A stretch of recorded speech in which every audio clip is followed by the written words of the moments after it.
Brought to you by Ballybet, now live in Ohio on 850 ESPN Cleveland. Miles is a freak player. Just his ability to get back to the quarterback and get double teams, triple teams out there is huge for us. He's a huge part of why we win our games and why we're able to play how we play out there. So just big shout out to Miles and what he's able to do. Here's Simeon back to pass, looking, he's going down. They smother him back inside the 20-yard line. Dalvin Tomlinson led the charge. Dalvin was in there, and so was number 95, Myles Garrett, and he may have gotten there first. Let's see what the official score has to say on that one. They give it initially to Myles Garrett. That would be his 14th on the season. Flacco to throw, lobs it over the middle, and Joku's got it. 40, 35, 30, 25, 20, 15, 10, and out of bounds inside the 10 at the 7. The Chief is having a night as he's driven out by Jordan Whitehead. Good for 43. I mean, hey, I love to see him, get that rack, man. Get the ball and get the running. I tell him to get his pads down sometimes, but he's a beast, man. I love the way he plays football, and he gives it his all each and every play, even blocking and stuff like that. I think you guys know, just haven't watched Joe now, and we as coaches are getting to know Joe and that type of thing. But he battles like crazy. I think he's doing a nice job of playing within himself and playing within the scheme and all those type of things. But he's also making plays, and there were a bunch of plays that he made tonight that were key. Underneath center, Flacco. As the play clock is at 1, he got it off, he fakes it, he's got Akins wide open down the field, he caught it at the 25, at the 20, and it's a first down. What a fake by Flacco! Sure, when everybody got hurt, everybody thought that everyone can do whatever. There's a guy, Adam Rank, that guy sucks. But yeah, we hold our own fate, we push through, we earned that, so the guys in the locker room should be proud of that. There's a lot more that we can do. 18 seconds left, and I would say this to the Browns and to all of their fans. Clear your calendar in January, everybody. You are cordially invited to the NFL postseason. We're about to go in. Here are your hosts, Bo Bishop and Nathan Zagura. Oh, let's do it. Let's do it live on a Football Friday edition. Merely Bo, the great Z, nothing was missing. Packed house, stayed throughout, and you get a victory back in on a Thursday night against the Jets. It was electric. You had a front row seat. And you're back. I'm back, baby. Pure joy. Pure joy. Look at even tequila. Fila's in the mix. Coming over here looking for some of this Looking beautiful Taco Bell is here. I mean, live Oh, Moss, my gosh. baby. Let's go. What a beautiful thing. What a treat. I'll tell you what. It was in my time here, 11 seasons, that was the most special nights I've been a part of because I was there when we beat the Steelers, but it almost was like being on the set of a movie before it was finished in production because there was nobody else there. This was so incredible, and the crowd was electric. The atmosphere was great. Shout out to Brent Rossi and what they did pregame. Oh, my God. It was that spectacular. Was unbelievable. Spectacular. And it was awesome. Then you see at the end of the night, the players running around the lower bowl, shaking hands with people. The Chief now, if Joe Flacco is like the king right now, the Chief is the people's champion out there drinking beers in the stands. At one point, in the parking lot. Like I know what happens to sometimes empty beer cans in football stadiums that are like half smashed. And I went, might want to smell it first. Yeah. Be sure. He didn't. He went right for it. God bless him. It was so special, and it was incredible. And then to have Jim back in the booth, getting to do what he should do as the voice of this team and really as the voice of, generations of Cleveland Browns fans, get to call them, go into the playoffs. It was really special. And then I ventured out into the city with our guest at 2 o'clock, the great Hoff. The city was on fire, dude. Like come on. I parked 2 blocks maybe from Barley House because they had shut down West 6 completely. So I parked, I think it's St. Clair.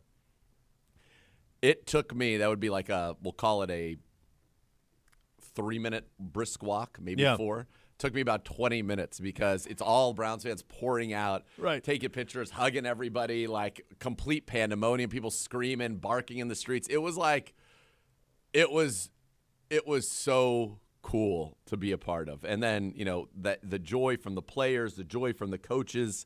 You had former players in the house. Phil Taylor, Demarius Randall came back just to watch this game. He's boys with MJ Emerson, and he was there at Barley as well. And I got to see him, and we had a big hug. I'm like, we loved him. As I said, dude, one of our favorites without question. Just what a Browns moment, night, and the city so deserving of that kind of excitement. And as it is on this season, there was, even when it felt easy, it wasn't. You made it a little hard on yourself. Yeah. There got to be some tension again. And then when you got the fourth down stop, and then it just became like you could – I got goosebumps talking about it. You could feel the buzz just rising up in that crowd. It was everything it was really 3 years of the making. I mean, it was everything the COVID season should have been, right? Yep. And you were there for that. You were one of the few who were there for that, and it was that's a surreal season. But like, we didn't get to have a show like this on that because we were remote. And no one was. We weren't able to be in the same room or to celebrate that, and that's kind of what it felt like on a macro level at the stadium last night. I mean, this was a game that was settled into the it's well into the fourth quarter. You felt pretty good about everything, and you're looking around, and like, I kept waiting, and I let the boys stay up. They're still on break, and they're watching it, and they're like, and Beamsy said, "Dad, there's no empty seats," and I said, "No, and there won't be, because they've been waiting for this. You all have been waiting for this for a very, very long time, and to have it end here at home dramatically, we have not had this type of moment."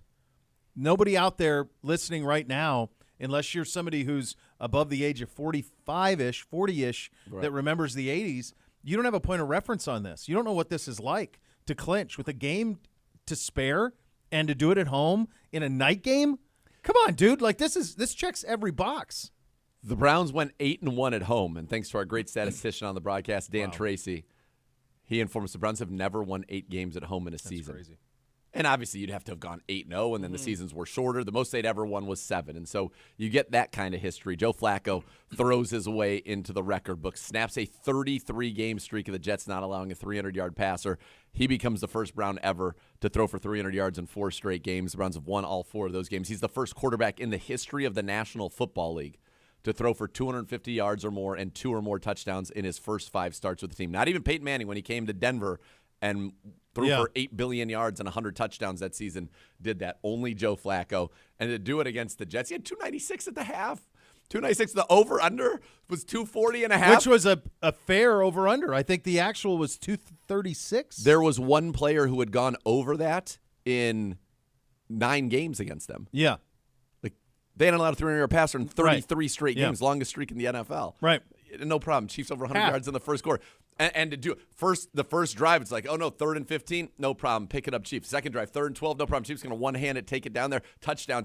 It's just like, it was awesome. And let me tell you something.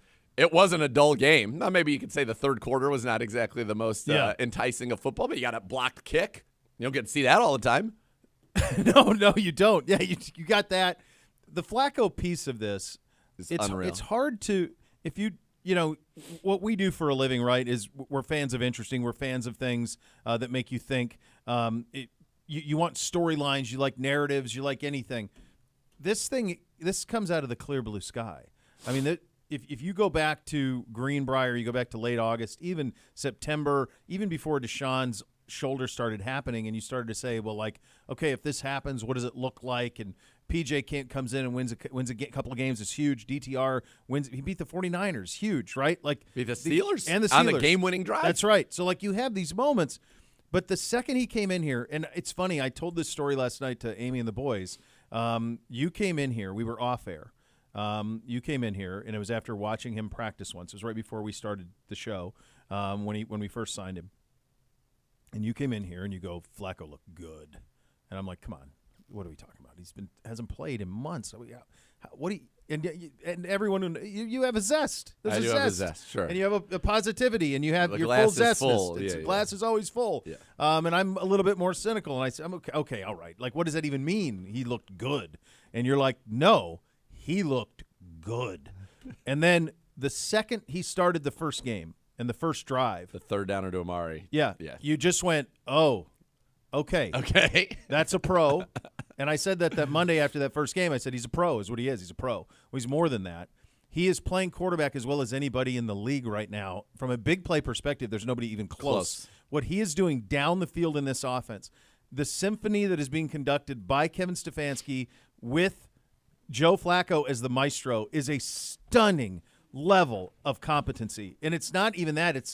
It's beyond that. It is they're so swashbuckling, so cutthroat, so go for the kill. I mean, there's some instances I'm looking at this, I'm like, all right, let's just get to half and take our nice lead. You get the turnover, but then you go, boom, right back down. Score.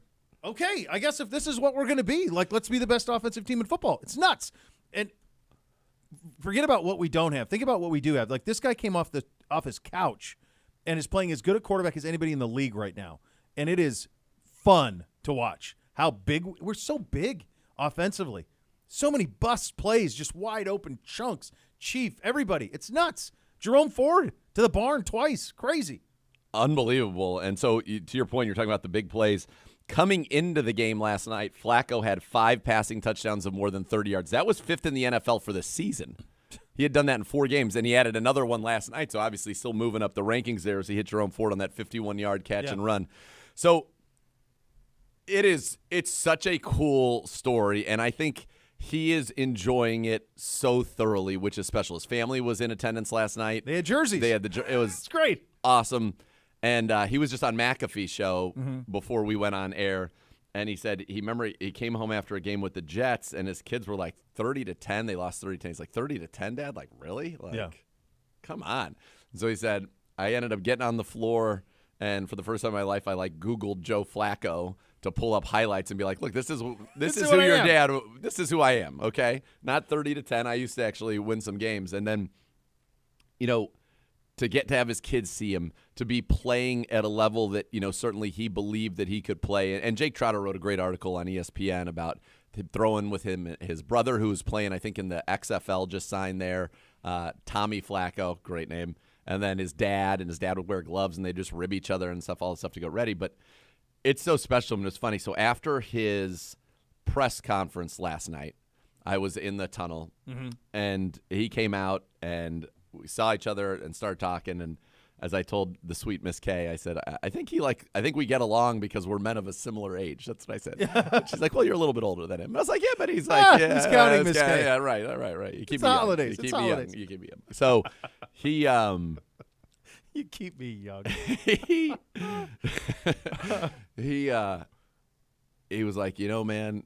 He's like, you were so right about this city. Because remember, after the first game he won in Cleveland, which was the Jags game, I was like, are you more popular right now in Cleveland than you ever were in Baltimore? He thought it was a fair question. He goes, I might be. Yeah. He's like, there's no doubt now. He said, I'm talking to my family, and they're like, what is going on here? Like, this is this Flacco fever, this pandemonium. Like, you won a Super Bowl. Like, and you're the king. This is nuts to us. And so he said his family's loving it. Obviously, his kids are loving it. He's having so much fun. It's a special locker room. The bond that those guys have for one another was so special. I thought one of the coolest things, and I'm happy to report, I probably should have said at the beginning, in case you didn't hear Kevin Stefanski, Elijah Moore is in the concussion protocol. He is at home, released from the hospital, and it is not as scary as it appeared, because it certainly appeared to be very scary. And what I thought was so cool, and the reason I bring Elijah up, and number one, so thankful that he's okay, this game meant a lot to Elijah Moore. I mean, a lot. Talked to him pregame, a lot. And I think it was pretty clear, if you notice some of our play calls in the red zone, they wanted him to get into the end zone.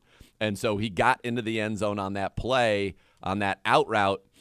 And I don't know if they showed it on Amazon Prime, but Flacco's reaction to that told you all you need to know. Like, this is so into it for Elijah, for this team. It's special, man. And listen, everybody don't worry about 2024. enjoy this ride. For How could you whatever even this think- ride is going to be, just enjoy it and have fun, because this is why you love this football team. It's why you love the sport. It's why we're in this business. Why I mean, I pinched myself. Like, what I was doing yesterday was insane. Calling the Browns clinching a playoff game with the GOAT Jim Donovan. Yeah. You had the section in front of us after every big play is turning around, cheering Jimmy on while he makes the calls. Then they would play the call in the stadium. They'd all turn around. Like, That's awesome. it was, I'm getting goosebumps again.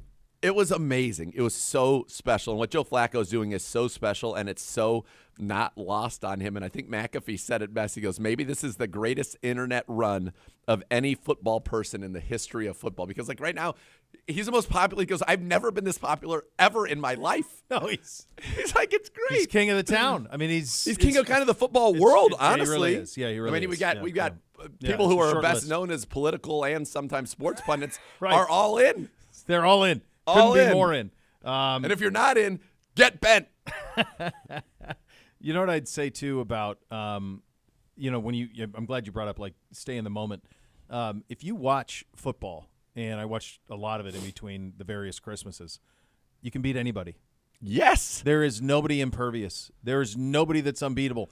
The one thing that's kind of been a constant for me is, but you're going to have to beat Mahomes. Well, they are not what they've been. No. They're not at all what they've been.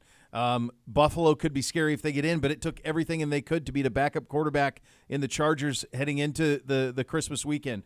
You think about Miami. You think about the teams at the top of the AFC. Baltimore looks great. They look great, but you can beat them.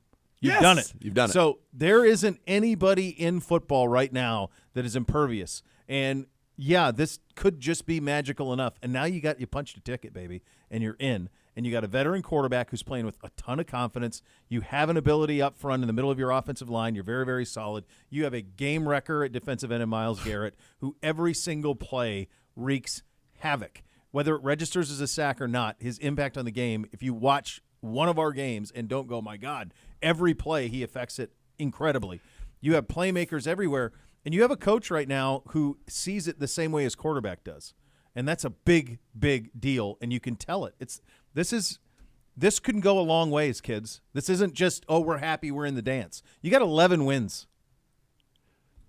We've won 3 games in a row. I know it's 4 games in a row total, but I'm going to say we've won 3 games in a row where we've given away 10 points a game. Oh, it's crazy. Against the Bears, gave them 14. Pick 6 and a pick back to the 1-yard line. Pick 6 in this game. Kick return the week before. Onside kick recovery the week before. Turnovers, a fumble that leads to a field goal. Like, we still haven't even played our best football. And at this point, it's hard to say now we're 16 games in. We've had 1 game without a turnover all year that, like, okay, maybe that's just who we are, unfortunately. This is who we are, unfortunately. But it works. But if we can somehow harness for a 4-game run, or maybe even a 3-game run still in play, the ability to not do that. I mean, Joe Flacco has in his resume the greatest statistical playoff run in the history of the league. I think it was 10 or 12 touchdowns, no picks, the rating, all of it. Only the person I think is close is Montana had one a year where it was like that flawless. And that's when he won at Denver. Like, they beat everybody along the way. At Denver with a 75-yard touchdown with 37 seconds to go. That's right. Yeah. Yeah. Jacoby and then culminated Jones. in the Super Bowl against the Niners in New Orleans. Yeah, I was there for that. That's Yeah. I mean, so he's got it in it. Yeah. And clearly, by the way, Amari, they late scratch, expected to go, tried to warm up, could not go, and we threw for 296 yards in the first half. There's so many angles here to discuss in terms of giving people credit. The job that Andrew Berry did with this roster, because when you think about a general manager and you think about you're putting together a roster, most of the attention is given to the first 22 players, 11 starters on both sides of the ball, some specialists. Then there's some guys backing those things up. But what he did 1 through 53, what he did all the way through the practice squad, those numbers, the idea that Ronnie Hickman, an undrafted free agent out of Ohio State. He's a stud, dude. Yeah. He's a stud. He's a stud. He had no idea he was going to start when he had to start a couple of weeks ago. Then last night gets a pick 6. Like, he is a safety of the future of this team. He's an undrafted free agent. He's plopped in. Go, kid. Go make it. Okay. Who's playing tackle for us? My God. I mean, this is the depth of talent, what has happened at the bottom of the draft, free agency. Some of the guys who have come in who they've called and found fits, who are on the streets, whether it's Kareem or we talked about Joe a lot, but like every single button, depth of the roster has been, they're all hits. That's what makes this all work. Yeah. You think about the pro personnel department, Dan Sagney, great friend of the program, the great Sags, what they've had to do this year into putting it together and, getting to talk to Kareem about how special it is to be back. By the way, Kareem, career high 9 rushing touchdowns this season.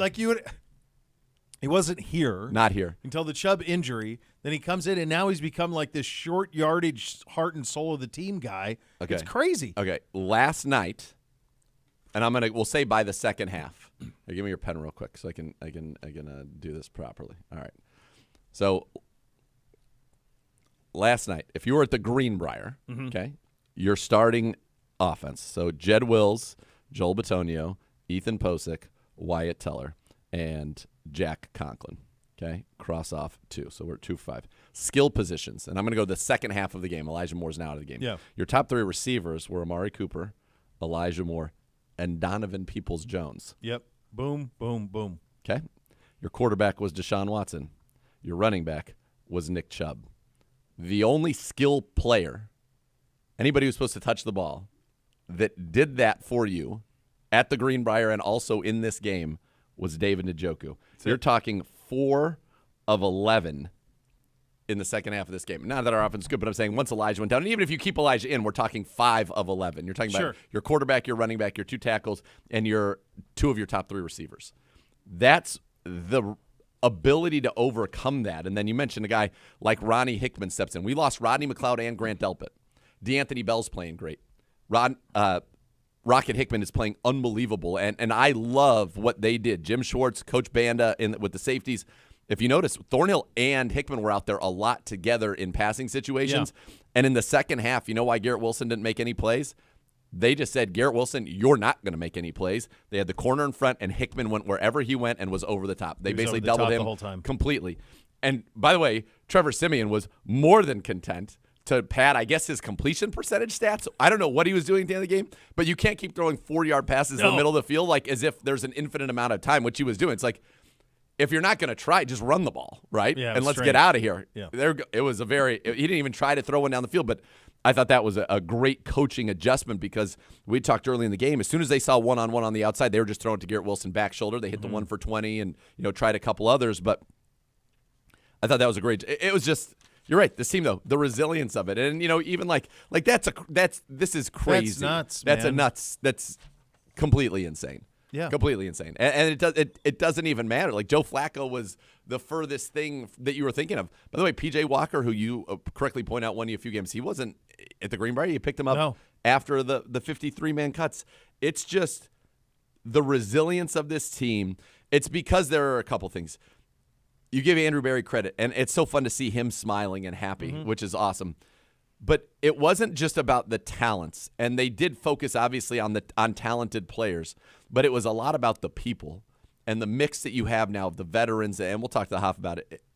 It's special. Like, the guys that we were able to be around last night, that's what they all just kept saying. Like, it's special. And, you think about teams that have gone on big runs that maybe on paper – don't have their full arsenal or aren't the most talented relative to some of the other teams that have been hit harder by injury. There's a magic about them where the whole is significantly greater than the sum of the parts. And there's a magic about this Cleveland Browns team. And I think part of that magic is what's going on in that locker room, the quality of human beings, the mix they brought in together, people just kind of who maybe thought it was gone. Like Joe Flacco thought his opportunity to play meaningful December football was probably gone. Kareem Hunt might have thought his NFL career was gone, and he gets to come back to his hometown, so special, with everybody there. It's a movie. It's a movie team. It is. It's a movie team. Yeah, it is, and it's there's a lot to unpack with this thing, and in terms of what happens next, you sit at 11-5. Obviously, you're in. In terms of still winning the AFC, being the number 1 seed, you're going to need Baltimore to lose out is the requirement there because they're at 12-3. You need tiebreakers. You need them to lose out as a minimum, though. You need the Ravens to lose to the Dolphins on Sunday. Yep. And then at home against the Steelers, which doesn't feel altogether likely. No. You need the Dolphins to beat the Ravens, and then you need the Dolphins to lose to the Bills, which is possible. That's doable. By the way, if the Dolphins lose both to the Ravens and the Bills beat New England, and then obviously they would have to beat the Dolphins, they win that division. Because Buffalo would get to 11. Yep. And then Miami would also be at 11. And they have the tiebreaker. And they would have the tiebreaker. And at which point would we have the tiebreaker over Miami? Yes, we would still be. We can't be anything but the 5 seed. That's our worst case scenario. If we lose to Cincinnati, we're the 5. Yes. If the Ravens win, they're the one. They're the one we're locked in the 5. If the Dolphins win, now we have a chance to do something great. But regardless, we're in as the 5 seed. Which would mean an AFC South matchup, which we're 3-0 against those teams. 4-0. 4-0 against those teams. I'll see you a little more. We're 10-0 against them under Kevin Stefanski. Yeah. We've never lost. Never lost. Never lost. We have dominated the AFC South on every level. It's pure joy, man. It's amazing. It's amazing what's happened. It's a magical season. This season it's a damn 30 for 30. It's a movie. It's all those things. To think about the things that have happened and the lows of the lows. I remember doing the show after Deshaun went down, and my neighbor's diehard Browns fan, he came up to me and he's like, well, what's next? And I said, oh, man, I don't know. I feel like I just presided over a funeral.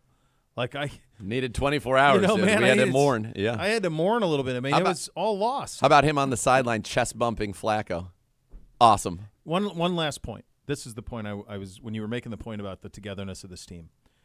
Let's remember, and it took a lot of people to get to this point from a roster standpoint. It's not just Andrew Berry, it's John Dorsey, it's Sashi, it's all those guys. But it's so many of our players are homegrown players. They are guys who are drafted here in the first, second, third, fourth round, who have become stars here, who have become leaders here, who've grown up. If you watched David Njoku play football last night, and if you are a diehard Browns fan, and he's close to us because he's been on our show as much as anybody. I love him. In the time that he's been here. We got his signed football in there because he stole our one football. Yeah. And he came back and gave us a signed one. You think about David Njoku's career and what he was as a young kid when he was drafted, and then demanding a trade and all of that, and now becoming like a heart and soul the last couple of years of the team, playing with literally with his face burn off, the guts he plays with, and then becoming a star. He is a Pro Bowl tight end. He is. Yes. He's got a chance to be an All-Pro tight end. Like the run that he's on right now, man, these guys have grown up together. To see Miles, who went from, obviously the talent was always just supreme, but has just taken on this leadership the last couple of years. And then really this year under Schwartz has really lifted. JOK. Talk. Oh, come on, man. All of your corners. All those guys, homegrown. They're all, you drafted them, you landed them, and they're here. The safeties. These are guys, most of the interviews that those guys conducted for the first ones were with us on this show, and we would talk to all those guys when they were kids, and to see them all grow up and to be stars and to be the foundation of this team, it's special. It really is. Yes. This has been a remarkable year.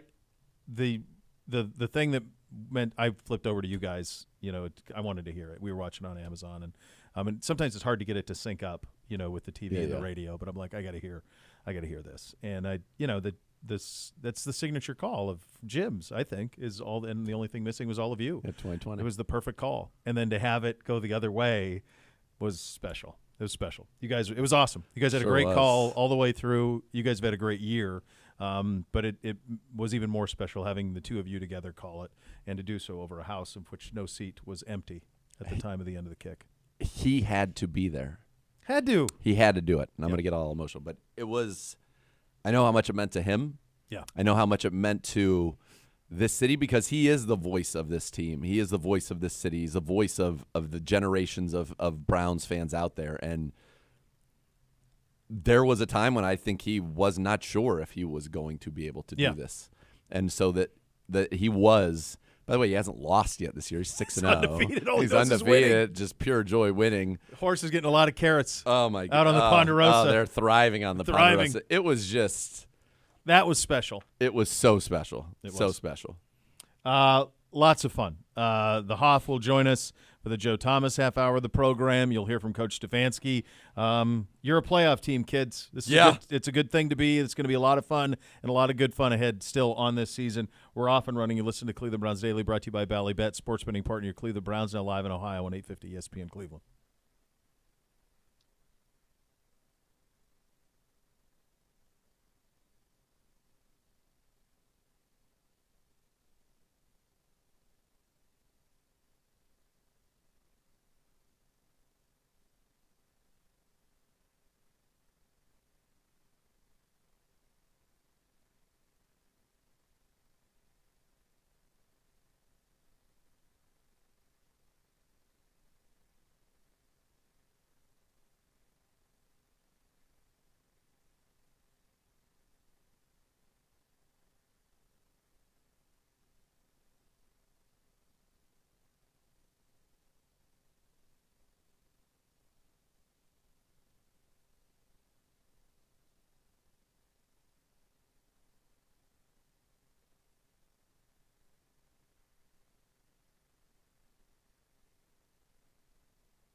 includes buying or selling. Hold up. Yeah.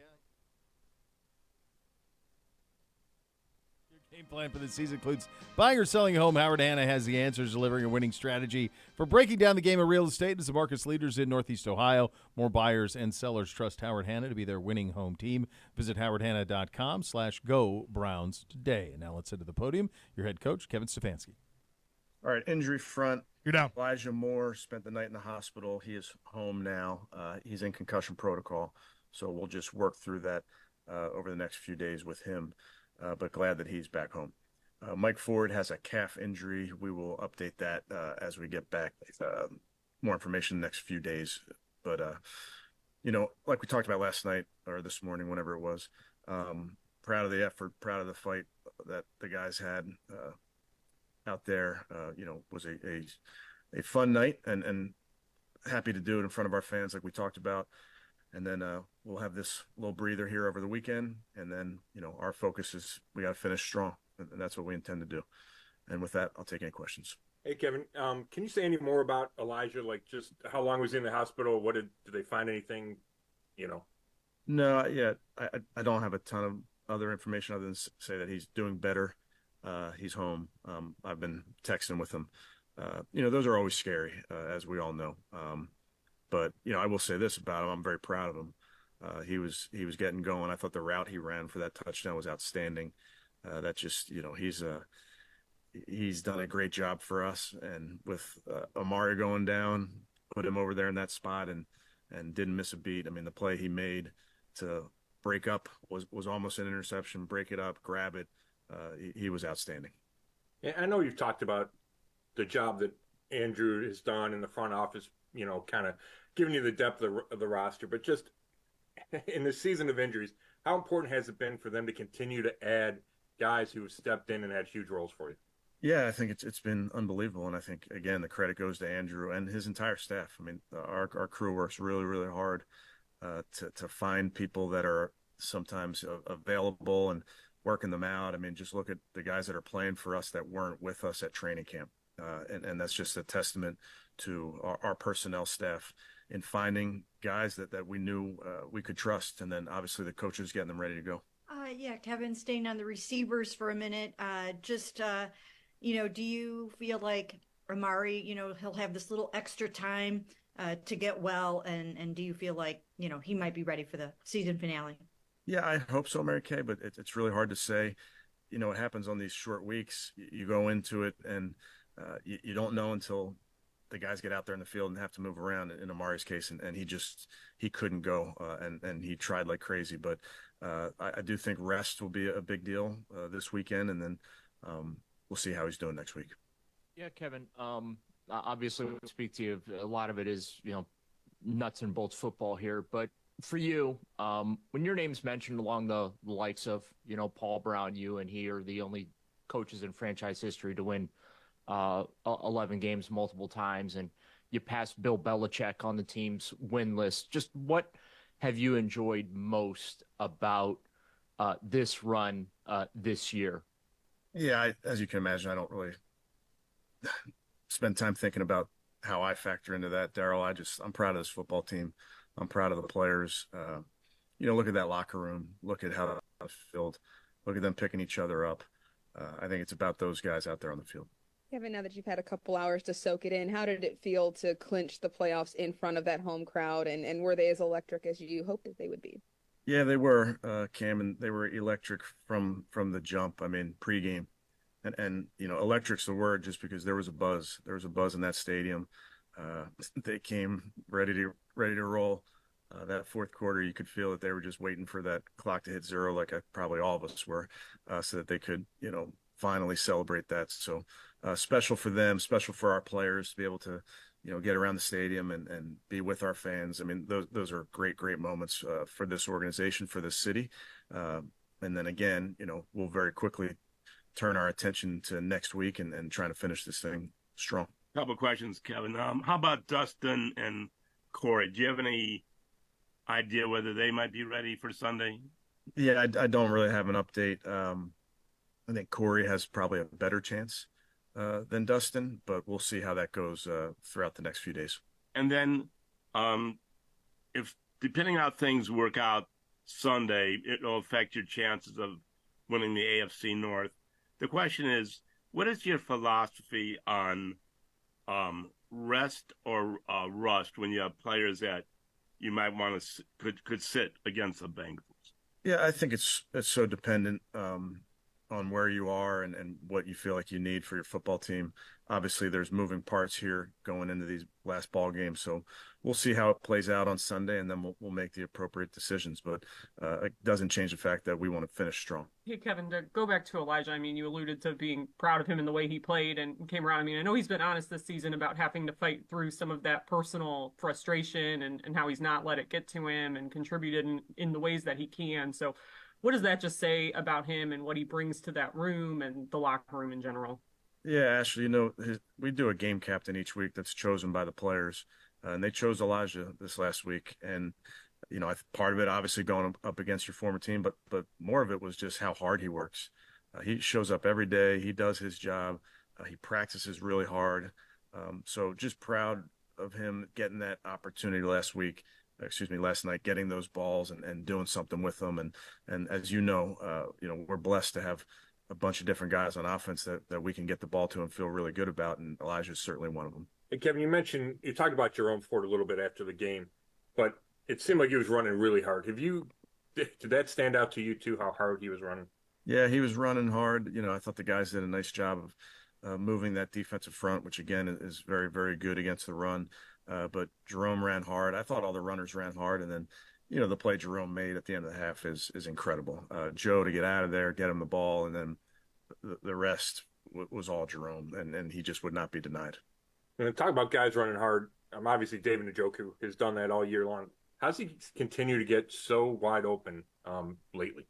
Yeah, he's we practiced on Tuesday of this week, and you're 2 days removed from Sunday playing against the Texans, and Dave was flying around like it was training camp. Now, he was dressed like it was training camp too, because it was 57 degrees out. But he just looked fresh and was moving. So I felt real good about Dave going into this game. Joe obviously understands Dave's skill sets, and getting him the rock on the move is a good thing. Yeah, Kevin, how much of that blocked field goal attempt, how can that be how is that a galvanizing moment, I guess, for you guys as a team, and just kind of especially to build the momentum for the defense? Back at 30. Yeah, Kelsey, that field goal block unit, that's something that we take a lot of pride in, and we have some guys that are outstanding on that group with Shelby and Jordan Elliott and Dalvin and Miles and Denzel over the course of time. So that's not a playoff for us, and that was a big play in the ball game. I think it helped maybe getting the 5 yards moved back a little bit, maybe change the trajectory of the kick potentially. But we have guys that don't take a playoff and they want to get that ball, because that's just a game changer when you come away with no points there. You're up. All right, there's your coach right there from an update standpoint. Do you have something there, sir? No. Oh, I thought maybe no. I thought maybe you had some notes there. No, I'm just excited. All right, yeah, very. Okay, so you're in. That's right. And I had a lot of people tweet this, and you mentioned it earlier. We thank our great friends at Taco Bell. What do you have there? Nice Sprite? Delicious. Just perfect. Crisp, cool, refreshing. Out of a Taco fountain. Bell. Yeah. So we had our great friends at Taco Bell here. I said this when they dropped the Doritos Locos Taco. I think that's what it's called. That's right. That it was the greatest innovation in fast food in a decade. All right, so Doritos Loco. Yeah. Versus. I just ate one. I found one in here. It was like Come Christmas. On. Are you kidding me? Like the idea that just let's put a Doritos chip on a taco? Yeah. Why wouldn't we? I think it's great. Tremendous win. When I thought it went to the next level. Yeah. Do you remember the volcano tacos? Well, the you like red the heat. Spicy I shell, know you love the heat. The lava sauce. Yeah. That to me was like. That was another level. It was on another level. By the way, we need to do so. Remind me just to be like, you had a thought for the Hoff. I'll bring it up when the Hoff is on, because and obviously Irv related. Speaking of Irv, so our good friend Laura, my producer friend from NFL Network, was in town last night. Yeah, she's running our guy Garofolo and Steve Smith on the field, And then she's like, I got to fly to Dallas. I'm like, oh, Slater, Jane Slater, great. Great human, great reporter. She's like, yep. And Irv. And I was like, Irv's on the field? She's like, pregame Irv. Oh, my gosh. On the field. I was like, running loose. In Dallas. Oh, my God. I'm like, how are you going to corral that? You're not. She's like, I'm not. You're not corralling it is the answer to that. By the way, Steve Smith walking on the sidelines pregame recognized me because I guess I'd said hi to him a few times, maybe with the Hoff or something. Yeah. Gave me a big hug and a dap up, walked away. I'm like, fantastic. You want to be on that side I of the said, fence. if there is one person in the world that I do not want to be on the wrong side of, Steve Smith is. He's on a short list. He is on the Mount Rushmore of people you do not want looking for you. No. With ill intentions. Not at all. No. We also had, it was moving day. The over-unders. Gibby waited until the final 2 weeks. You know what? I believe in creating a sense of drama for the listeners. It would have been, how boring would it have been had it been over? That's true. But It's now, all gonna come down by to the the way, end. did though, me a but- favor or but- something. But now, like you took pity on me? Wait a second. I believe I made my moves. I believe he made his moves. You know what I believe? I never lost. Never lost. So I've got like 8 years of nothing but winning. Maybe 9. Who's counting? This is like a career high for me. I'm riding. You're right You're there. right. I'm there. riding By the high. way, though, hold on. I feel like this should be something mean- that's ruled on altogether. But don't we feel like the over/under should go as long as the Cleveland Browns are playing football games? Oh, for sure they do. So it's not We'll 1 go- week left. We'll go in. Yeah, We've got you're going to go in. We got 2 weeks. Maybe 3 weeks. Or 4. Maybe Or 4. who stops? Maybe 5. Who gets hurt by that? Not me. Only Z. Not me. Not me. The, Did I do a good job of you did. of laying that out for you? You know, I was looking at our text exchange because we had one change to this, and Good job by you noticing that and making the change. Yeah, Thank you to the house for that. So we did one change on that on the over-unders yesterday with the injury to Amari, and like access to that text chain. I was just pulling it up. There's an image of Secretariat sprinting. There's Eeyore and Tigger bouncing around. There's Gibbe threatened to release the text chain, which is the funny part, though, Gibbe, is without the text chain being there, you'd actually be tied. You were trying to thwart you your would've. own success That's what I was trying to by point out to you. I'm threatening to like- release the text I'm chain. like, Gibbe, like you should have just held firm, yeah. and you would have won. Then you would have had the lead. It's like, I'll release this. I'm like, but that doesn't help you. There's this incredible image of you from the game last night. I mean, the text chain has everything. I mean, it's amazing. Speaking of, the chain's undefeated. The chain's undefeated. It all is. In many respects. Jersey Shore. It's all Dubs. Hey, that's where Flacco was. Living his best life in Jersey, man. That's Living where it his was. best life. It is. It's wild that we're here. It's something that you. It is important to note that we can do no worse than the 5. Yep. So here's kind of the situation. You need Baltimore to lose out. You need Miami to lose.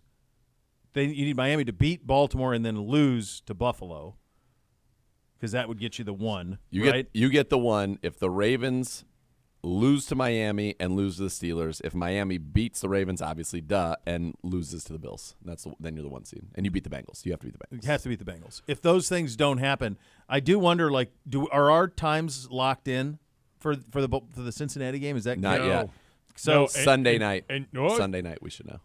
this Yeah. Sunday night. Yes. we should know, yeah. Yes, by this I Sunday mean, night. I wouldn't think we'll be Sunday night because we've already clinched, but we could play Saturday. I'm just throwing it out there. You think? Like the 6th. Because we've already clinched? Yeah. Well, the other thing But is, if is the- if But the why that Bengals are game has playing no for intrigue? something. Why would you want that to be aren't Saturday games standalone? They are they are standalone. Saturday night. Yeah, I don't think you'd want to that wouldn't be a standalone game. But if the Bengals are still playing for something, which they could be. The question is, like, War- here's the thing. You're in a very advantageous position. You could still be the one, but you don't control any of it. No. So that's the tricky part. And I wonder if, like, under True Serum, this team, obviously, you can go anywhere. You can beat anybody. You can do whatever you need to do. I wonder, and look, our home, obviously you want to be at home, but my guess is, let's say that it does happen that Miami beats Baltimore. Yeah. They're going to put us, Baltimore, Pittsburgh, and probably Miami, Buffalo all at the same time would be my guess. Do you agree? Yeah, do you I think would that's think right? so. I think they would do that because they would. That way, nobody has an advantage. Everybody goes. You want the intrigue. Yeah. Now they could have if Miami Buffalo would be for their division. That'll probably be a Sunday, but that would require Miami to lose to Baltimore, and then we're locked in the 5 seed. I wonder though, do we want to go for some? It is improbable, but boy, it would be great, obviously, to be the 1 seed. Yeah. Or do you think we say let's get healthy? Well, the thing is you'll know because if Miami beats Baltimore, you'll know that the 1's in play. And then you're talking about a whole nother. But it still requires the Steelers to beat the Ravens in Baltimore in a game that the Ravens will be locked in, not wanting to lose. Yeah, it's football. I guess the point is you're going to have, if you want to play it this way, you're in a great spot. You're going to play a division you've dominated. You're going to do so. All of those teams are places where there will be an incredible contingent of Browns fans at every one of those places. All good wherever weather. it would be, all good weather places, every single one of them. And you get what amounts to a long rest here for your guys. Like there's no reason for. We are battered. Like Amari needs time. Amari needs to chill. Dustin for Hopkins a week. need time. Elijah's going to need By the way, some time. 2 guys off the streets kicking and punting. Yeah. Well, he missed that one extra point, and the second one was like, ew, but he did a that's good fine. job. Well, And fine. The Kickoffs first were one, good. the Kickoff first went one into he the end snuck zone. in, and we were like, okay, all right, it's okay, it's first time. Yeah. The second one he missed, and we were like, oh boy. I think Downman goes, that was the bugaboo in Detroit. But then he recovered. I was hoping we were going to let him kick on after the turnover. Same. And then see it go through the uprights inside the 10, and then you feel good. And then Zagura said it last night off the air as we're getting ready for the game. He looks down and he goes, well, there's Jimmy Haslam meeting his kicker and punter at the midfield stripe. Shaking their hands. Yeah. Like he's literally shaking hands. How you doing? Nice to meet you. And the punter hit a couple of bombs. No, Hawk punted well. So he was with Bubba in Indy last year. So there's some familiarity. Yeah. And supposedly one of the biggest things, not just punting, but good holder. He's a fantastic holder. Gibbe. Yeah. Gibbe, Good. dude. Color commentator Gibbe, locked in. I love it. The Hoff was locked in as well. He was on the call as well. Yeah. Of this one, he will join us for the Joe Thomas half hour of the program coming up next. You're listening to Cleveland Browns Daily on 850 ESPN Cleveland.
90 years, family-owned and operated Rumpke Waste Recycling, grown to become one of the largest waste and recycling companies in the United States. Proud to be the recycler of choice for the city of Cleveland. Visit rumpke.com to learn more. Have a little transaction news here on our side of things before we get to the Hoff. Yeah, the Browns have signed Jeff Driscoll to the practice squad, according to reports on the internet. And obviously with DTR on IR, it makes sense he'd have 3 quarterbacks here. And so Jeff Driscoll, it sounds like, will be that quarterback. I got you. Per reports. And we thank our great friends at Taco Bell who are here today and providing Yes. a little bit of nosh-nosh for us as we cruise Delicious. in to the Joe Thomas half hour of the program. The Hoff is here. And where else would you be? We led the show with this Hoff, but to do this in front of a full packed house without an empty seat, we had this in 2020, but it was empty, right? It was the COVID year. And so for this city to get this type of coronation and celebration, and you're right in the middle of it. I don't know where else you'd be, my friend. What was last night like for you? Oh, man, it was so electric. It was epic. You could just feel the vibration and the excitement in that city from the moment I got there on Wednesday and then Thursday morning being downtown. Just everybody could feel that we're on the precipice of something just glorious. Yes. Absolutely exciting, something the city hasn't felt in so long, because I remember talking to some of the guys that were on the team back in 2002 when they made that playoff. And they just said, it felt like you kind of backed into it. It didn't really feel like you were building momentum. I think they knew that the team wasn't going to go very far, but there's just a different feel this season. It's a feeling that there's something really special that we just need to enjoy where we are right now, but that this team is potentially built for a great, great run in the playoffs. And you could feel last night it was an explosion of joy, and it was so fun to be there in that stadium and be part of it.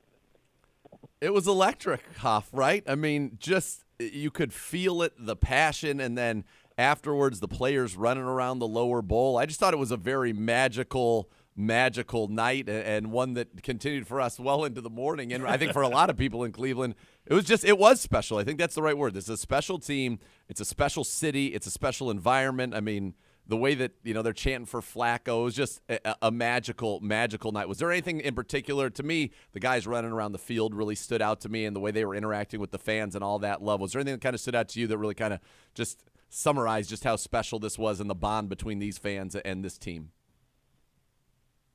Yeah, it reminded me of in college, when you have your senior night, you have your last home game, and the players, they stand out on the field, and they run around, they high-five people in the stadium. That's what it felt like. That was the atmosphere. It was a very jovial, college-type atmosphere. It was really cool. And when we used to play Minnesota the last game of the season, it was for the Axe. My senior year, we win the Axe, you get the Axe, you parade it around the stadium, you're high-fiving, you're taking pictures with fans. That was the feeling, right? It was a very collegiate, pure joy, unadulterated. Nobody was worried about their contracts or all the business side of the NFL. It was just a team, and it felt like the team extended not only from the guys that were on the field and on the sideline, but into the stands. It just felt like one big group. We were one Cleveland Browns that night.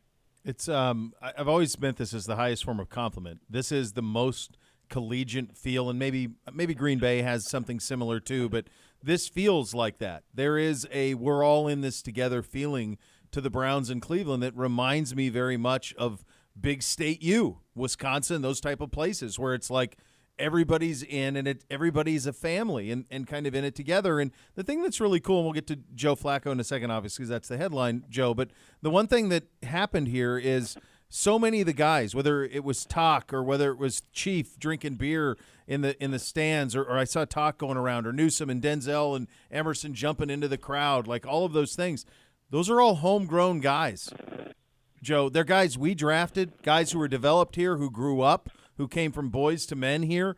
That adds to it, doesn't it, when there is that family truly in the organization where they've all kind of grown up together? Yeah, it was really cool. And Z and I were out after the game having a victory cigar, and we ran into Kareem Hunt, had a chance to talk with him a little bit. And, it was so cool hearing it from his perspective, being a local kid, being somebody that, the game was away from him, taken away from him for a little while, and then coming back, and the appreciation and the gratitude that he was showing about being able to be in this situation, make the playoffs with your hometown team, but also to be able to share it with the whole city. And it was so cool because you could feel that gratitude from Kareem Hunt, from Joe Flacco, from a couple guys that were out of football, that just has permeated this team. And that's one thing that I've always said to other people that never played in Cleveland, other NFL guys. Like, there's just something different about doing it in Cleveland because of that collegiate attitude. The city, it's just more important here, and it does feel like a big family. And when you have the level of success and joy that they've had this season, and you see some of the hometown guys that have grown up here reveling in it and experiencing that dream that they had as little kids, you know, doing it for their hometown team, it's an infectious joy that has really just taken over this team and this city. It sure has, and I'll have you know that there were players last night in the party, the after party with me and the Hoff, who were actively trying to lobby the Hoff to get back. Yeah, there was some active lobbying. Hoff, you saw a 38-year-old last night in Joe Flacco. I mean, you said Just you saying. got one game in you. Just saying. There was direct and indirect lobbying because the direct lobbying was coming from the lips, but the indirect lobbying was coming from the guy who kept bringing over chicken tenders like by the mountain full. And I'm like, I'm not going to be able to gain all 30 pounds back at one time tonight. So let's save some of these for the rest of the week. He was chicken fingers just now. There's another tray chicken fingers. Just another tray chicken. Beef up, Hoff. Everyone's Hoff. Yeah, they want to get him ready for it. They got to put 100 pounds on the Hoff so we can get him back. By the way, I think you'll appreciate this. So I don't know how you got 6 a.m. flight. Kudos to you. Very impressive. I got home last night, and sweet Miss K was like, "You stink." I had to go wash my face, wash my hands, brush my teeth, gargle a little bit. I went to bed chewing gum just so she would let me back around her because we had a great victory cigar and it was delicious and clearly potent. I guess when you're in the midst of all of it, you don't really realize. You know what he's capable of. You remember did it at his own Hall of Fame party the next day. I took down 3 cigars that night somehow. He was right back at it. It's just one. The Hoff's like a machine. He's like the nature boy. He's like Irv. He's like Irv. He can go all night and then be ready in the morning. By the way, on every level. On every level, the Hoff, I would say, other than the pure joy. The pure joy of the victory and the city and the vibes and feeling all of that, seeing the players really enjoy it. I think Irv's story time last night may have been one of my favorite moments of maybe my entire life. I don't know who's to say. Can't say it wasn't. Oh, man. It's so fun. Like, we were hanging out with Andrew Siciliano. He was in town just as a fan, just being a Cleveland Browns fan since he was a kid, coming to the game, experiencing that joy. We got to hang out with him after, and both him and I had worked with Irv quite a few years. And anybody that's worked with her for a while has heard a few every level touch stories. And it was definitely fun breaking some bread, having some cigars, and sharing some Irv legendary tales. Hoff, what do you make of Joe Flacco and what he's doing? I mean, he was on the couch, man. It's really impossible to wrap your mind around it. It's mystical. It's magical. It's like a Santa Claus type magical being that's around, and I think that's what's added to the joy for everybody in the city that's been a Browns fan, that's followed it, and for the players as well, right? I think if you go into the season, you have expectations about how things are going to go, and you meet those expectations, and it leads you to a berth in the playoffs. You feel great. You're very happy. You're excited. But when it happens in such an improbable and magical and mystical way that you can't script even in Hollywood to say, yeah, one of the Browns' biggest rivals over the last decade plus, the Baltimore Ravens, their quarterback that was the Super Bowl MVP is going to leap up off the couch, go from daddy daycare, go from carpooling to all of a sudden having the best 5-game stretch in the NFL for a quarterback in a long time. You can't even believe it. And to be able to have it happen in Cleveland, be the story of the NFL right now, and to be rolling the way they are with one more game and then the playoffs, it's something that we were talking about last night. You know, me and D, we get together. Well, of course, we're always talking about, you know, what's going on with the Browns now, what's going on in the future, what do they have to do, and everybody wants to talk about, oh, you know, it's great that Flacco's doing this, but what are they going to do about Deshaun Watson next year? And I was so appreciative, D, that you just kept saying, stop, let's not talk about it. Just enjoy the moment. Like, we're living one of the greatest periods and the most improbable moments in Cleveland Browns history, something that this fan base has deserved forever. Let's just enjoy it. Let's not worry about next year. Exactly. It's going to take care of itself. Let's just live in this moment, enjoy this ride. Huff, we were talking in the first hour on this. Once Elijah Moore went down, The Browns clinched at home with a game to spare in late December, and obviously a very important game on Thursday Night Football, with exactly 4 of their expected starting 11 on offense. Jeez. Their left guard, their center, their right guard, and the chief. The end. The end. Full stop. And yet this team is going out there and putting on a show like it did. They're 11-5. Isn't that insane? To me, that's one of the most mind-blowing things. Not to mention we didn't have our kicker or our punter. Of course, we would lose them both in the same game this year. We didn't have our starting strong safety. We didn't have our backup our third safety. We didn't have our third pass rusher. We didn't have our starting Mike linebacker. And this team is doing these things with, as you said, almost Cinderella stories. It's magical. It's mystical. It could be a movie, and people will be like, I don't know if I believe this. I don't know if I believe Joe Flacco going to the Browns and throwing bombs all over the place. I mean, it's – how wild is that? 4 of 11. People say that the draft day movie. Some people don't like it because they say it's too hard to believe. Well, this is a story that's even harder to believe than the draft day story. It's so cool. I mean, I think you probably appreciate the fact that I shared my preseason notes with you, Z, because that's basically the offense that the Browns are playing with right now.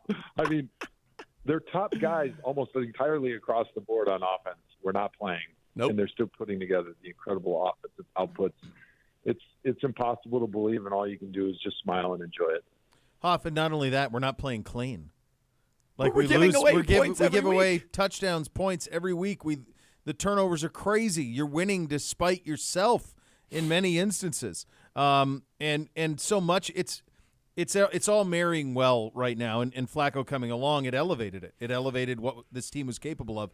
This was a fun little story, and this isn't to take away from P.J. Walker, very appreciative of the wins, and Dorian Thompson-Robinson and the wins that he provided as well, including ones against Pittsburgh and San Francisco. But when Flacco got here, it allowed for the ceiling to change on what this team was capable of. And if you look around the AFC, there is no juggernaut.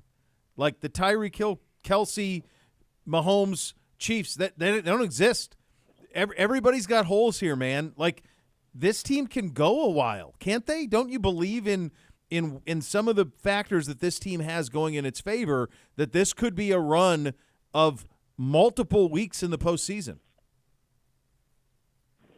There's no doubt. I mean, you look at the AFC, it's wide open.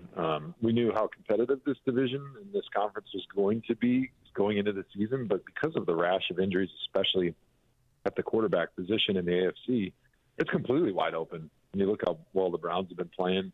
You look at how well Joe Flacco's been playing. And if you're going to go in the playoffs and you're going to pack one of the best defenses in the NFL, I'll say number one defense in the NFL, and you have an offense that can score points, and all they got to do is take care of the football, not only in the AFC, but there's nobody they shouldn't beat in the NFL. They're just that well-rounded of a team. They're that good at winning in situational football. And when you got a quarterback that can make big plays, that can throw the football down the field, there's no lead or there's no deficit that you won't be able to overcome when you can make those explosive plays in the passing game. That's it, man. It's a chunk play league. And, oh, baby, we can make them. We can make them. We can make them of every variety. We can throw it over the top of you. We can have the Chief do his catch and runs. We can get Flacco out on the left flank, tucking the ball like he's going to run it, flipping it to Jerome Ford, who runs through 5 people, which was just an insane will to get into the end zone. I was telling Bo earlier, and I know you saw this one. So Flacco's got, coming into last night, had 5 passing touchdowns of 30 yards or more, which was 5th in the league for the season amongst every quarterback. Yeah. Got another one last night, so he's at 6, so he's probably in the top 3. It's wild. Big plays, fun, chunks, excitement. But these games are not dull. No, you talked they're about all... like going into the end of the first half, how we were going to just like, yeah, you thought, we'll run it, we'll go in. What was it? I think it was like 20 to. I think it was 24 to 7. We were up 2 scores. 24-7, I think it would have been. I think. Yeah, we were up 2 scores. We were up 10 or 14. I can't remember. It bleeds together. It was late, but it was close. And I thought, okay, well, we'll go up 2 scores. We're good, and then that's it. And instead, we throw a pick 6. We then go lead a touchdown drive, and then the Jets get a field goal. So 17 points were scored in those 2 minutes that we thought were going to be just like a 3 little runs, and we'll go see on down the river. It was unbelievable. And the one thing, Joe, that's constant. I don't go know. Go ahead, Joe. No, I was just say I don't know if you felt this in the first half, but sometimes when you're calling the radio and there's not a ton of stuff going on, like it feels pretty easy to get into that rhythm back and forth. And, yeah. You don't have all that many things that you're trying to describe to the listener, but I actually apologized to Ian Eagle at halftime. I go, hey, I'm sorry, Ian. I know I'm talking way too much and taking up way too much of your time, but there is so much going on every single play. I feel like I would be torturing the listeners if I didn't give them as much background on what I'm seeing right now, because every play there's like 7 things that are unbelievably exciting and unique in the NFL, and it's just happening back to back to back. It was the craziest, fastest first half of football that I can ever remember watching, and certainly I've never experienced a game that I was working that was like that in the first half, with so much just crazy, unbelievable plays, back and forth, scoring. It was just nonstop fast break basketball. All right. I'm going to go just through. This is the first half. Go. Opening kickoff, Browns take it down 7-0. Jerome Ford, 7-yard pass from Flacco. Jets first possession, 21-yard touchdown pass from Simeon, 7-7. 4 minutes to go. Now Kareem Hunt, after a 7-play, 75-yard drive, touchdown, kick fails, 13-7. Pick 6, next possession, Ronnie Hickman, 20-7, Browns lead. Then with 6 minutes to go in the second quarter, Flacco to Elijah Moore. It's 27-7. 27-7 with 2 minutes and 5 seconds to go. Pick 6 to Johnson. Unbelievable play by that defensive end. 27-14. He triple faked. Triple faked him. And he was able to bat it and get it. Great play. So 27-14. That's at 2:02. That touchdown happens. A minute 25. The Browns go 3 plays, 75 yards in 37 minutes. The 50-yard catch and run by Jerome Ford, 34-14. And then they get down 6 plays, 47 yards, get a field goal, 34-17. It was 27-7. We thought you go in the half up 20. Yep. And then the half ends up 34-17. I mean, nuts. It's craziness. There was really big moments in that first half that I didn't even think me and Ian even talked about. We didn't even talk about the missed extra point. We didn't talk about a blocked field goal because there was just so much back and forth that you couldn't even get it all in. Like your brain was on overdrive. It was wild. Joe, one thing that I've made it a point to do, and since we do the show with you all these years, is I pay more attention to line play, both sides, theirs offensively and defensively, since hearing it through your eyes. Yes. And one thing that I've paid attention to all this season has been the play of Myles Garrett. And I know that is a Defensive Player of the Year is primarily a stat-driven, and by that I mean sack-driven, if you're going to win it from a defensive line perspective. And I understand that it's T.J. Watt and it's Micah Parsons, and they're all elite. But if, from your perspective, watching what Myles does every single snap, every single game, how do you put into perspective the season he's had? Every single play that Myles is on the field, he affects the play. You saw it last night. Many times when he's double teamed, he still beats the double team and gets to the quarterback either with a pressure or a hit. A lot of times they're putting so many of their resources into double teaming him or chipping him and blocking him that they're losing pass catchers out into the flat. So now we've got our coverage only having to cover 4 pass catchers. And I don't think you can say that about any of the other guys in the NFL. They're all great players. T.J. Watt, like you mentioned, I think he's a fantastic player. He affects the game in a tremendous way. He gets the sacks. He's a humongous part of why that defense is tough. But I don't think that anybody in the NFL affects the play every single time they're out there like Myles Garrett. When you're Mekhi Becton, first-round pick, and obviously he's been injured. Kid. I think it was 3 false starts, a holding, or maybe 4 false starts. At least 4 penalties on him in that game. Is that when you know like that he is shook when he is, because he was leaving not even a little bit early. He was leaving a lot early to try to get back there and stop Myles Garrett from getting around the edge. Yeah, I said this to you last night. They were using silent cadence, right, because they're on the road. And the way that rhythm works is the center picks his head up, and then he'll look one way or the other, and then the ball gets snapped. You don't move. The ball never gets snapped before the center picks his head up. He was moving out of his stance before the center even picked his head up. So you know that his mind had completely left the fact that I have to think about the snap count, then my guy. He was just thinking about his guy the entire time, which is something that I can't remember seeing. And it happened more than once. Like, he wasn't just mistiming the head bob, getting anxious after the center lifted his head. Like, the center wasn't even picking up his head. He was moving. And you can tell that, like, Miles was in his head the entire game. And rightfully so. Like, it was – there's always a lot of bad matchups, right, when you're going against Myles Garrett. But as a bigger, taller tackle that can struggle a little bit to bend, like, that's the worst-case scenario because Myles, when he turns that corner and he's dipping and ripping, he's, like, about up to your knee. Like, he could go under a limbo bar with as low as he gets. And so it really forces those tackles to bend so much, and they have to do it at top speed running backwards, which is an impossibility. And you could see, like, I felt bad for the guy because especially down the stretch, you're down by a couple scores, and usually when you're trying to catch back up, they give up on chips, they give up on double teams because you need those resources. You need those 5 pass catchers, those eligible receivers down the field to give you options to throw the ball. And so for a little stretch there, they were just letting Mekhi go one-on-one with Myles, and Myles ran around him every single time. I mean, if it was me getting beat like that, I would try something different. Like, hey, I'm going to get beat if I just back up and pass it. I might as well try to cut him or, like, just jump out there and run block him one play. Like, do something different because you just keep doing the same thing, get beat every single time. It was one of those ones where it was almost hard to watch as a former offensive tackle because you just feel for the guy just getting beat like a drum the way he was. Trevor Siemian didn't mind. He was more than happy to check it down in the middle of the field. Baby. He couldn't have cared less. You want to rush me? I'm going to throw it before you can get here. It's going to be impossible. Second half. Yeah, and we're going to run this clock off. All right. Have either of you watched Kevin Stefanski's post-game speech? No, the video from the locker room. I've not seen it.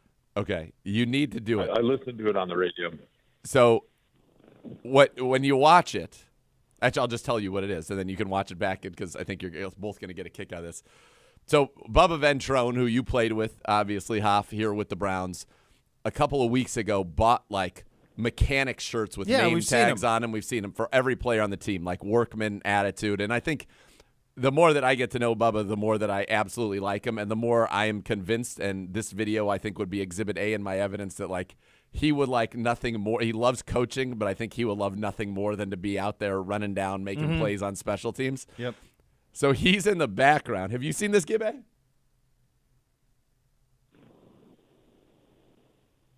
I have seen the video. He is in the background of Stefanski's post-game speech in the locker room in what he wore on the sidelines, a hoodie, his pants, and he's wearing a helmet throughout the entirety of the post-game speech. Oh, I can't wait to see this. I mean, how great is that? That's it, man. Oh, that's great. Oh, my God, there he is. He put on a helmet. He's literally wearing it. Apparently, he wore it like he wore it off the field. I think he grabbed someone's helmet and threw it on. Threw it on and ran in. Hoff, look, we know you got to run, and Guten Tag. You'll be in Germany the next time. I know, man. I almost didn't want to let him go, and I embraced him last night. Do we get to talk to him? Are we going to be able to talk to him in Germany? Is there it's 2024. It's 2024. Sure.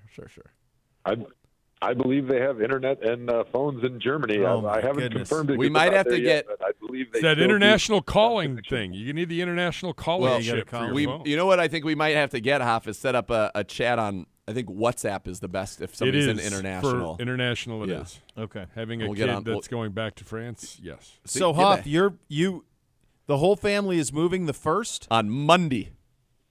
Yes. Monday. How do you pack to move to Germany? He's packed. I don't know about everybody else. I'm ready, though. Yeah, I got my stuff. You guys are on your own. They ship poncho shirts there, don't they? You'll be fine. Amazon. Hoff, yeah, I got one full duffel bag of ponchos.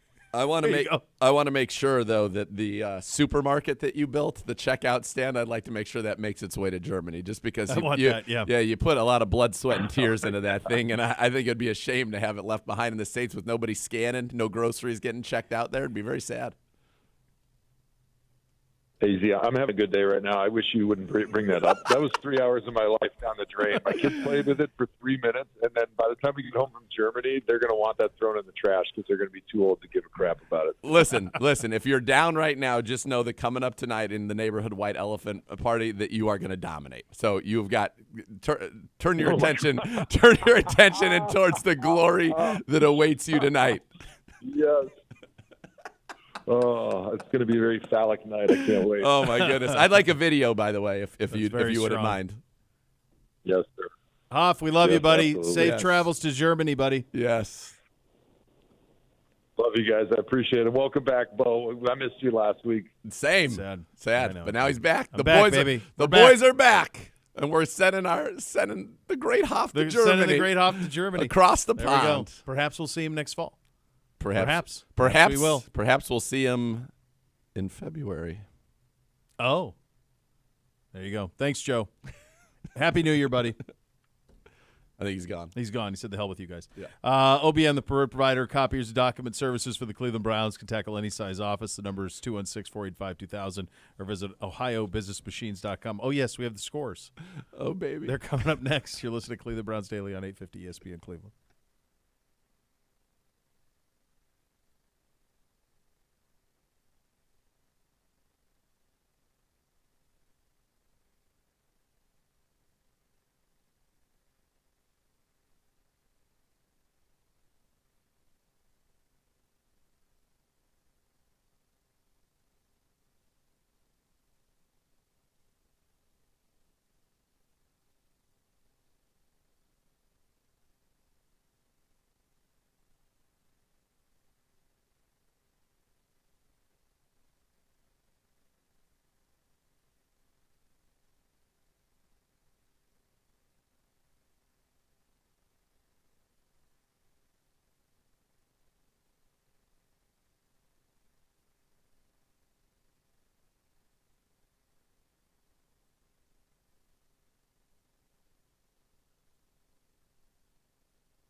Let Tide Cleaners take care of your laundry and dry cleaning needs this holiday season. Enjoy $10 off $40 or more all month long with the code Browns10. Exclusions do apply. Visit locally owned and operated Tide Cleaners, the greater Cleveland area, and make the most of your holidays. Time for a little segment we like to call the scores. So just to be full disclosure, if you were not listening to yesterday's program, I gave the Thursday score, and I was curious how you did it. I said this is because it's the Browns.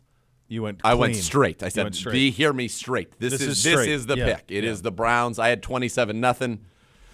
I believe I had Browns by a billion. Yes, you were Browns by a billion. Sure. We're always on the same page on Thursdays. Yeah, I mean, you can't say that we weren't. Yeah. So, folks, last week, 8-8. Sad. You're only still 62 games over 500, so something to be very sad about. 10-6. Beautiful. Good. I'm also now 62. Are we really? We're both 62, which is it's great. You think about the odds of this happening. It's as unlikely as what's happening. It's a magical time in it's Cleveland, pure folks. magic, What can we kids. say? What do you want out I of hope us? that you have funded your trips to the AFC Championship game. If we need to, maybe we don't. Maybe we're the 1 seed and it goes through Cleveland and the Super Bowl. You're welcome. Gibby. Hold on. What is he doing? We're doing a show. We're doing a show here, Gibby. He's over there editing sound. He goes, hold on. Hold on. Well, what are you working on? CBD weekend? Best of? I actually am. I'm trying to save it in real time. I'm trying to help our friends, our partners out. You're good man. Well, I'm just trying to get it all done so we can all go home. Yeah, go home. Like I told Uno, 4 o'clock today. Lights out. Yeah. Lights are off. I'll see you Tuesday. See you on down we the have road, practice kids. Monday. No, Exactly. No. You have practice Monday. Yeah. I will see. I you heard on they even were Tuesday. trying to get Gibbe on a show on Sunday. I said, Nope. Sorry. I don't believe I will will do see that. you on. Yeah, I don't know if you heard me correctly. I'll see you on Tuesday. I'll see you Tuesday. That's the way that's gonna go. That's the way that's gonna go. Yeah, that's right. By the way, Bishop Zagura crushed the guess the spread this week. Oh yeah, it was hot. Did you really? It was. Didn't I end up 11-5? Yes. Yeah. It's incredible. 11-5. Yeah. It was good. Well, it would correlate that you would do well at that, and the one time I did it, I did pretty well at that. Yes, you did very well. With the fact that we do well with the scores. Yeah, because we've got a pretty good in feel tune with Vegas about how this goes. Yeah, we're pretty in tune with Vegas, and then the ones that typically shock us, we're pretty good at. How amazing is this? This is the final segment of 2023. Although the one that I was Browns Daily, the one that I was the most upset with both of us on. Is that I thought Indy was going to be a 2-point favorite and Atlanta was 2.5. We knew they were going to win. Atlanta. Yeah, and we both took Indy. We both took Indy. Because we're just maybe it's just that easy and we think he's a crud. We do. A real crud. Well, because my whole plan is for not only Justin Fields to end up in Atlanta, which would be, I think, great for him, everybody, but also for Todd Monken to end up as the head coach of Atlanta. That's the big win. Get him out of here. NFC. Get Smith fired. Crud. Back to Memphis. Someone said on Terry Bradshaw went after him. On Fact or Fiction last night on the pregame, someone was like, it's okay, Russell Wilson will be the quarterback of the Steelers next year. I was like, no. Fine. Not afraid. By the way, fine. Let him be. Steelers country, let's ride. That's a wild story that got lost. I mean, the fact that it played out between Christmas and New Year, I think, allowed it to get buried. That's wild. Yeah. I don't think. It hasn't gotten the traction because of this holiday. But if that happens in October or early November. When it did happen. Which is actually when it did happen. Yeah. So amazing how hush-hush that was kept. For so long. It's wild. Yeah, I don't know. That's a crazy hey man, they're story. trying to get me to get rid of all my guarantees. I'm surprised he didn't leak that out there. Yeah, it's wild. All right, let's get down to it. They're still alive, technically. I mean, it's work, but yeah. Yeah. Real quick, Z, do you have a player or two for a championship on fantasy? Who sponsors fantasy? Oh man, that was Scaleco. Scaleco, the great folks at Scaleco. Joe Capital. Flacco, Jerome Ford, David Njoku, Elijah Moore, and the Browns defense. You're welcome. I had the Browns defense. NBC had Jerome Ford. Jerome Ford. I had Ford well. in the league with S. We had Jerome Ford, and in the league that I'm in, my other final, I have the Browns D. It was great. Look, you and I talked about this last week in semifinals. It came back to bite me. I ended up 6 yards short, which is brutal to lose by 6 yards. It's terrible. But you got to sleep well at night. You got to ride with your guys. You have to trust the right processes. Sometimes processes fail, but you have to trust it. Yep. All right. At this point, play your dudes. Let's go. That's the Fantasy Minute presented by Scaleco Capital. Scaleco Capital, investing and scaling companies locally. By the way, it's not a 360 mic. Gibby, got to talk into the mic if you like people to hear you at the appropriate volume. Well, the mic doesn't move. The mic does not move today. And a special shout out again to Taco Bell, our great friends. They at were Taco great. Bell. There's so much Stop food. by anytime. Let's go. By the way, that was one of my most fun comments I think I've ever made. You really enjoyed that. Really did. Just like you're enjoying that Sprite. You remind me of man. Jules Winfield with the Big Kahuna Burger, the way you're sucking down that Sprite. Nobody sucked down a Sprite like Jules Winfield. Oh, did. baby. Yeah. Oh, baby. To help wash this down. Wash it down. All right, let's go. Week 17, and we've got 11 minutes left in 2023. Let's roll. Saturday, Detroit, Dallas. A big one in the NFC. Right off the get-go. Saturday afternoon, Zagura, kick us off.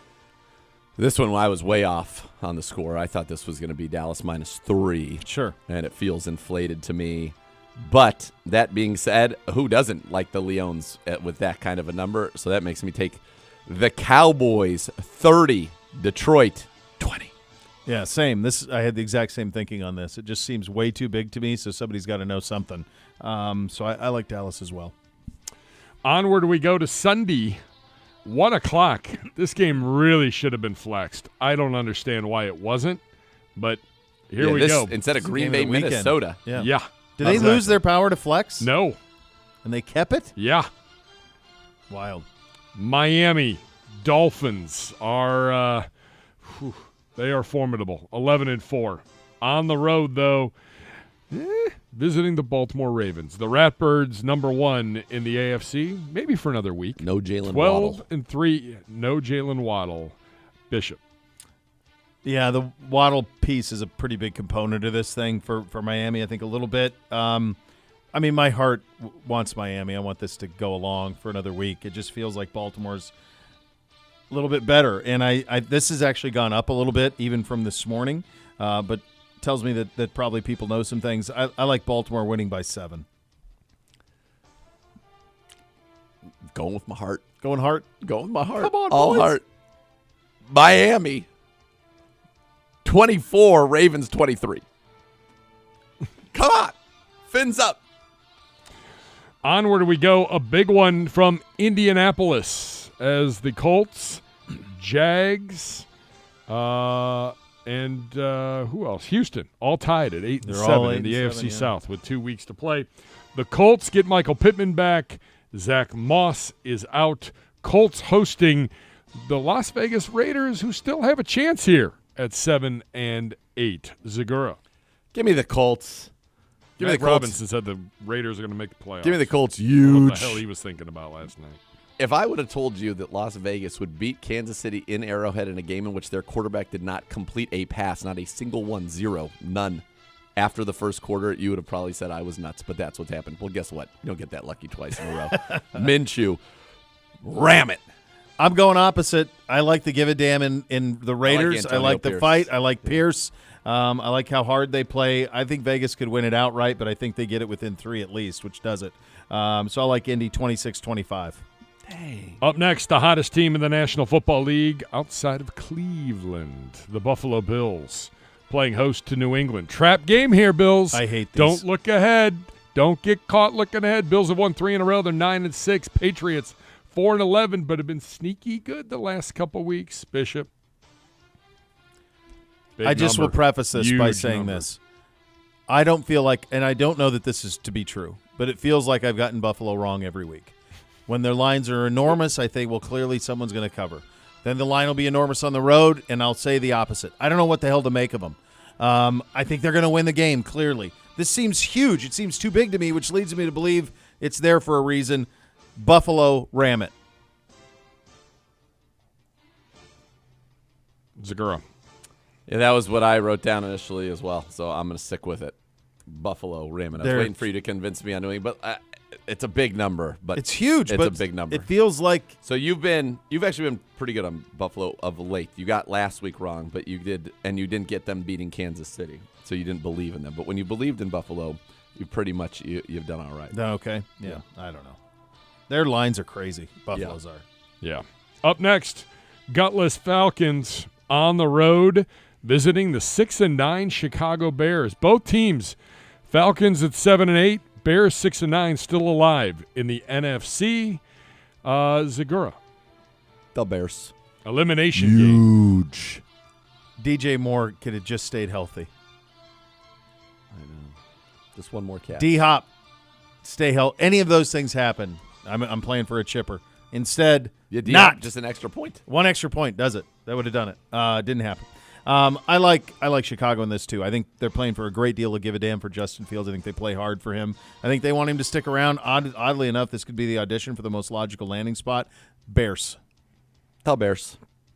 Fields going to go crazy. Need it for fantasy. Let's go. Up next, I don't know how we want to approach this one.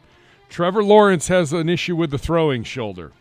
And the reports are it could come down to an actual coach's decision whether or not to keep him out or put him in Sunday morning against the Carolina Panthers, who have 2 wins. Is it Beathard that's a backup there? C.J. Beathard, yeah. Gross. Bishop? Bishop, C.J. Beathard. Bishop, you're getting all the garbage. Yeah, these are brutal. Bryce Young's played pretty well for the last month for them.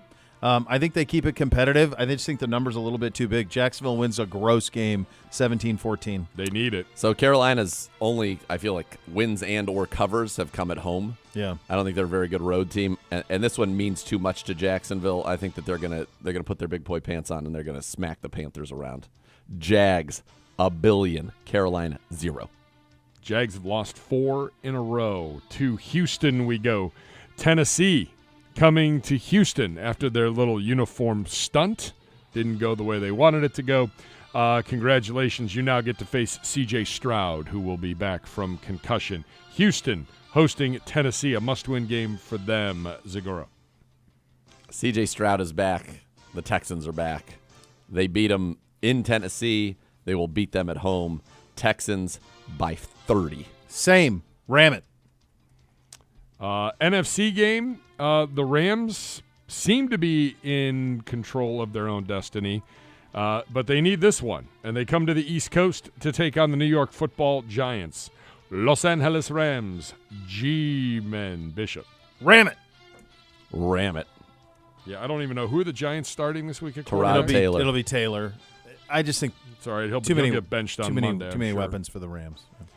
One to watch here. This one again, a big number. Philadelphia playing host to Arizona. Kyle Murray not in the building Wednesday because he was sick.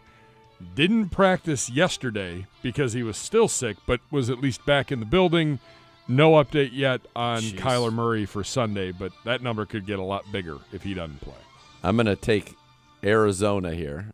Eagles 30, Arizona 20, and I'm going to take whatever the number is by Sunday. Thank you. Same. Yeah. Because I think by Sunday we might be getting 15. We'll take all of them. Take them all. Take them Yeah. all. Noted. This is nothing you would wager now anyway. No. You never wait. do this. You now. wait. Yeah. To the NFC South we go, a big one in Tampa Bay as the Buccaneers in control of their own destiny at 8-7. Baker Mayfield and company welcoming in the New Orleans Saints at 7-8. Bishop. Bake's been lights out. Now the It's a teams big one. But look, the teams they haven't played anybody worth a damn in a month. These guys aren't worth a damn. Bucks roll. Bacon. Yep. Agreed. Bucks by 30. To Washington we go. The 49ers visiting the Commies. Interesting development here. After Thursday's practice, Jacoby Brissett reported hamstring tightness. Not sure if Brissett's going to be able to play or not. He is officially listed as questionable. Sam Howell will get the start if Jacoby Brissett is not able to go. How did I miss that Howell was benched for Brissett? After last week. He got pulled 2 weeks ago late, and then they got benched last. They were down 27-7 to the Jets. Yeah. They should just play Brissett. To the Jets. Well, but they had to play Howell because they had to see what they had at him. But they geez, what a suck. mess. They're blowing it all If up. the Jets could be up that much on Washington, what are the Niners going to do? Coming off of an Rocket ship. embarrassing beatdown, Niners ram it. Nate Spumoni. Yeah, by $1 billion. To the West Coast we go. Happy New Year's to the Squealers. Pittsburgh on the road visiting Seattle. Must-win game for both. 8-7 versus 8-7. Mason Rudolph gets the start for the Squealers, Bishop. By the way, Vegas loving the hook this week. I mean, they are. There's hooks so on much. all of these. There are. Yeah. So this is Rudolph. Is he the most competent quarterback they've played with? And I don't know if that's saying much. They're not any good. They're just not. They absolutely housed Cincinnati last time out. I like Seattle winning 27-24. I can't do that. I'm not going to be a part of that. DK Metcalf, Lockett, Jackson Smith and Jigba, Kenneth Walker. Enough said. Go put the Squealers Seattle to bed. by 1,000. Put them out to pasture. It's enough of them. Yeah. Yeah. The big one, late day on New Year's Eve, the Bengals traveling to Kansas City. Jamar Chase has a chance, per his head coach. Jamar Chase talking a lot He's of talking smack. a lot of junk, baby. KC hosting Cincinnati, Zagura. I don't think the Chiefs are very good. No, they're not. And I think they know it. I'm not sure the Bengals are very good, but I don't think the Chiefs are very good. Kansas City, they win. Same. 28-27. Yeah, same. Exactly the same. There's nobody he can throw to. No. They went inside the 20, by the way, had Mahomes too. Inside the red zone 3 straight times, only got 7 points out of it. He put it on the hands of guys. They can't catch it. It's a mess. It's an absolute mess. I think it has nothing to do with Taylor Swift, but I think Travis Kelce finally just kind of got old a little bit over the course of the season. He's 34. Yeah, he just. I think he just kind of got a little bit old. All right, we got 2 games in less than a minute. Chargers, Denver. Gross. Denver with a new quarterback. That's why Denver covers. They handle their business 27-20. Stidham, absolutely. Yeah, they'll play Stidham well versus with Stidham. Stick. Must see. Stidham and Stick. I mean, think about Cincinnati, KC is supposed to be Burrow, Mahomes. At least you get Mahomes. This is supposed to be Herbert, Russell Wilson. You get none of them. None of them. Sunday night foosball. Happy New Year, everybody. The Vikings hosting the Packers. Jaron Hall gets the start for the Vikings. That's right. Jaron Hall. Zagura. Give me the team with the quarterback. Jaron who? Yeah. I'll take Bracelet. Go Pack, go. Yeah. Jordan Love, rather. Jordan Love. Jordan Love. Yep. Packers handle it. Happy New Year to you guys. Happy New Year. Happy New Buckeyes Year. tonight. Great to have you back. Buckeyes handle business tonight. A lot on the play of that quarterback. If he plays well, he could be the starter in 2024. If not, it is my belief they could have a transfer in there tomorrow. So that's what's at stake for him tonight. No pressure. It's wild what's happening in college football. Happy New Year to all of you. Before we say goodnight, though, Tito's Handmade Vodka on game day. Pour me in, Coach. Find cocktail recipes for every fan at titosvodka.com. 40% alcohol by volume, namely 80 proof, crafted to be savored responsibly. Thanks our great friends at Taco Bell. my God, it's the good. Hoff, a playoff clinching victory Friday. Pure joy. Heading into New Year's. Come on, baby. Pure joy. Next level next. We're back on Tuesday. Cleveland Browns Daily, 850 ESPN Cleveland. All right, great show, guys. Thank you. Happy New Year, buddy. You too. Browns.